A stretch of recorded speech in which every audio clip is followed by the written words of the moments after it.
新的一年马上就要来到，因为是牛年，所以台南市美术馆特别以着牛年为主题，推出了进牛喜迎春的特展，汇集了国内外艺术家的作品。上大的特色就是全部拢甲牛有关系，不管是雕塑、水墨、油画等等，当中拢有牛的元素。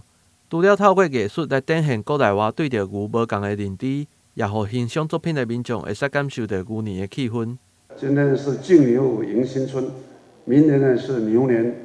牛年呢，这个我们知道，它很传统，也很现代。所谓的这个现代都是从传统来的，刚好都在这个3楼展出。画牛，在美国的话，你会想到美国牛。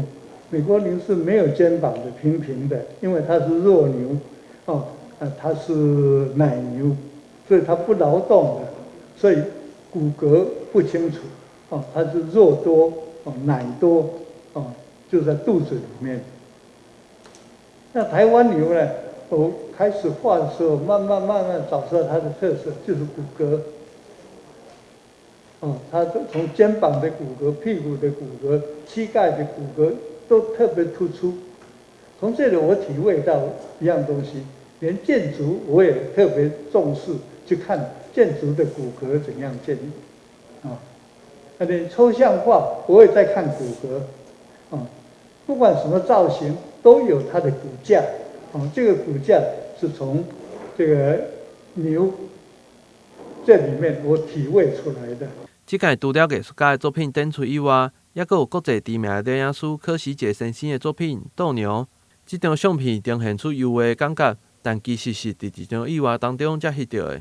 这一张斗牛能够像油画，是因为我觉得它的特点就是避开了这个全场的热烈的观众，你们看不到一个人。其实那个是非常热闹的场面，全场都是人，挤满了人。可是他并没有拍一个人，他以那个地作为一个背景。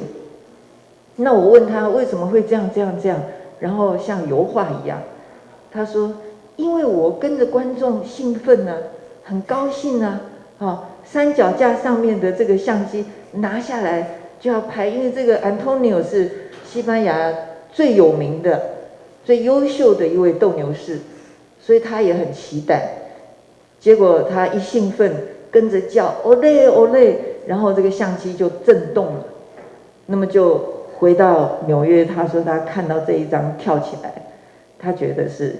这届展览也是首度甲3大博物馆来合作，包括了国立历史博物馆、国立台湾美术馆、甲奇美博物馆。